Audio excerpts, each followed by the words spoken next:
and her portfolio outperformed every single large hedge fund in that same year and even more than doubled the returns of Warren Buffett's Berkshire Hathaway.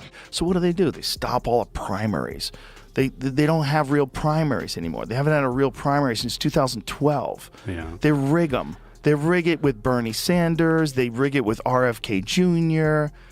You know, they're just, the whole business is gross. White House Press Secretary Karoline Leavitt is racking up victories and setting fire to the rot festering inside the Biden administration. In a blistering showdown with the press, Leavitt dropped a bombshell, exposing the staggering extent to which Nancy Pelosi allegedly rigged the system for her own gain. The room froze. Whispers about Pelosi's stock scandal had circulated for years, but no one was prepared for the jaw-dropping magnitude Karoline just revealed. This wasn't bending the rules. It was rewriting them for pure profit. And yes, I've got every scorching clip queued up. So hit that subscribe button, because you're not going to want to miss this. Let's jump in. Talked with the president about his position on the stock trading ban bill before Congress. He obviously had pretty loaded comments about Senator Hawley. There's some reporting that they've since spoken. What is his position on the current status? The media circus erupted when a pack of smug journalists thought they had Karoline Leavitt backed into a corner. They pounced on Senator Josh Hawley's proposal, a bill to ban insider trading by elected officials, hoping to spark fireworks between Karoline and Trump. Just days earlier, Trump and Hawley had publicly clashed, with Trump accusing him of cozying up to Democrats and betraying the MAGA base.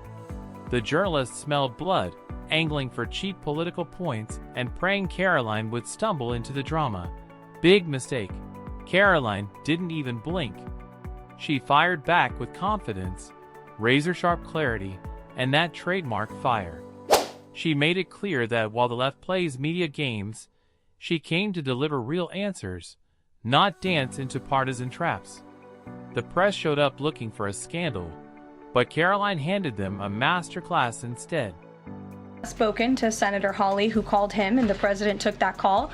As the president said in the Roosevelt Room yesterday, conceptually, he of course supports the idea of ensuring that members of Congress and United States senators who are here for public service cannot enrich themselves. Karoline's opening move was a complete obliteration of the media's manufactured drama. She torched the rumor mill, flatly shutting down any talk of bad blood between Senator Hawley and President Trump. With her signature blend of poise and punch, she laid out the truth. Hawley had simply picked up the phone, called Trump directly, and explained the bill's real purpose: cracking down on insider trading by those in power. No backstabbing. No betrayal. Just a straightforward conversation. And here's the kicker: Trump got it. In fact, after hearing the facts, he gave the bill his full blessing. So much for the rift the press had been salivating over. But Karoline wasn't finished. With the air cleared, she went straight on the attack. And it wasn't just sharp, it was devastating. She shredded the media's obsession with fabricating GOP infighting, then zeroed in on Nancy Pelosi, dropping hard truths about her stock market windfalls. If you're paying attention and you follow those people, and a lot more people are than ever before, you get a way different understanding of how gross this game is. Yeah. And because the guy was so polarizing, and because he was such an easy guy to turn into a like you pointed to him, you're like, this is him. Look at the way he talks. Yeah. He's gonna ruin the world. It's a threat to democracy. Whoa. Now that's the kind of shady behavior that should be front page news. Just think about the mischief someone can pull when they have access to privileged, behind closed doors intelligence, all courtesy of a cushy seat in Congress.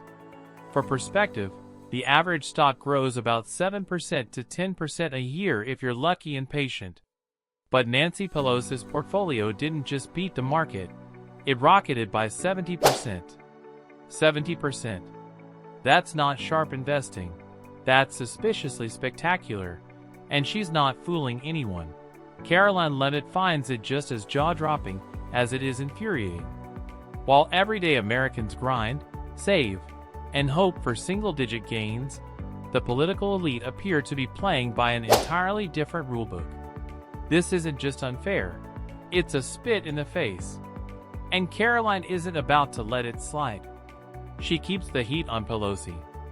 Reason that this idea to put a ban on stock trading for members of Congress is even a thing is because of Nancy Pelosi. I mean, she is rightfully criticized because she makes, I think, $174,000 a year, yet she has a net worth of approximately $413 million. In 2024, Nancy Pelosi's stock portfolio, this was a fascinating statistic to me, grew 70% in 1 year. Meanwhile, these Democrats preach socialism from their marble thrones, posing as champions of the poor while secretly coveting the rich and scheming to tear them down, not for justice, but out of pure envy.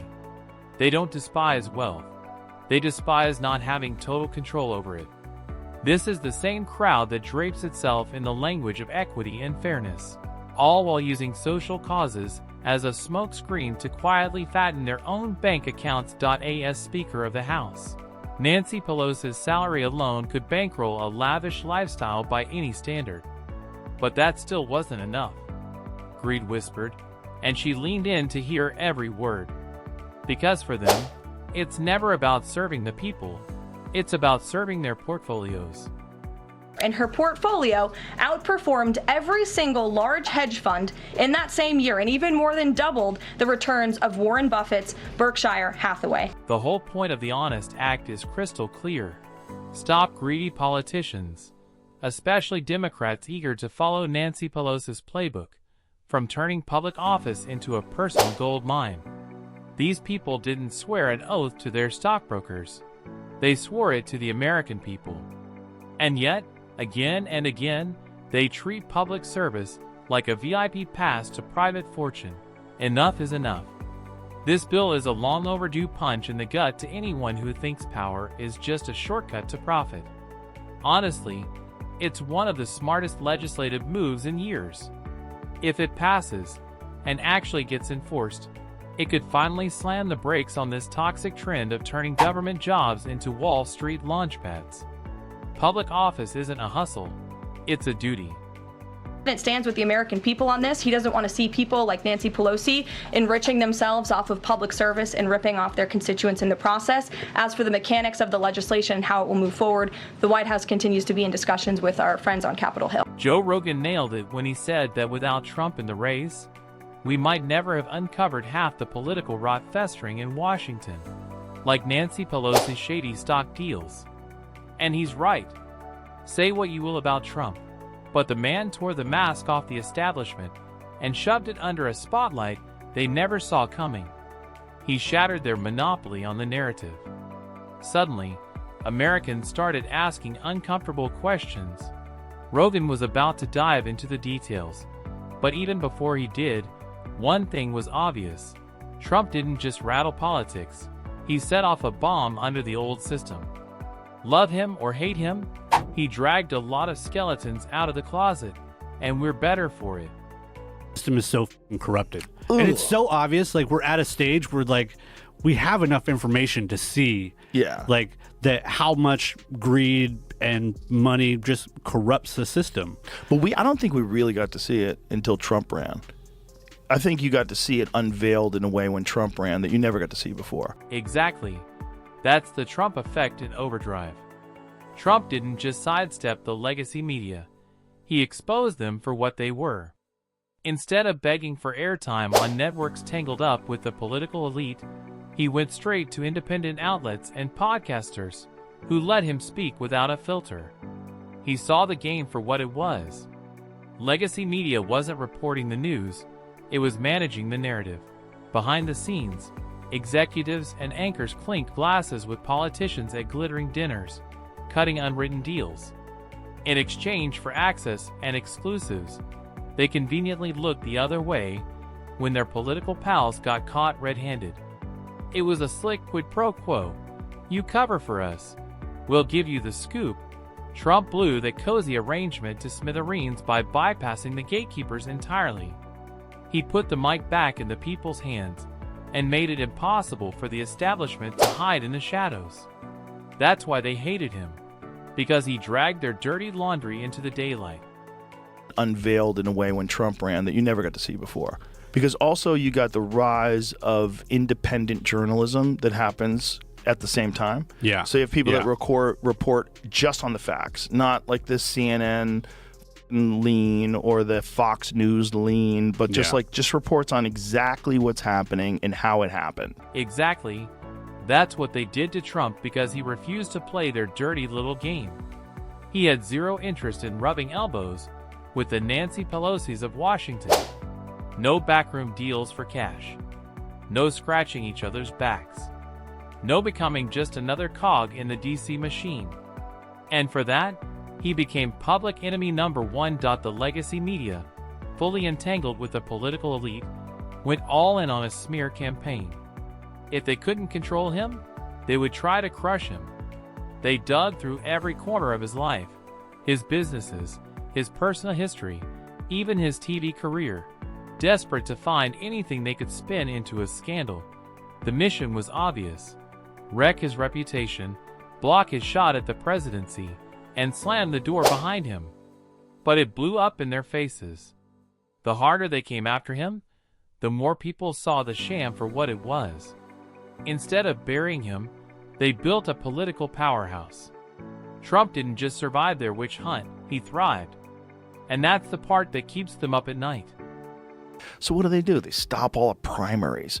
They don't have real primaries anymore. They haven't had a real primary since 2012. Yeah. They rig them. They rig it with Bernie Sanders. They rig it with RFK Jr. You know, they're just, the whole business is gross. Democrats love preaching about democracy and justice, but their actions tell a different story. Their party hasn't held a legitimate primary since 2012, yet they act like champions of the people, hand-picking favorites behind closed doors. If Republicans did the same, it would dominate headlines. They attacked Trump because he exposed their hypocrisy and refused to play their rigged game. That's why they fear him. He won't join their club.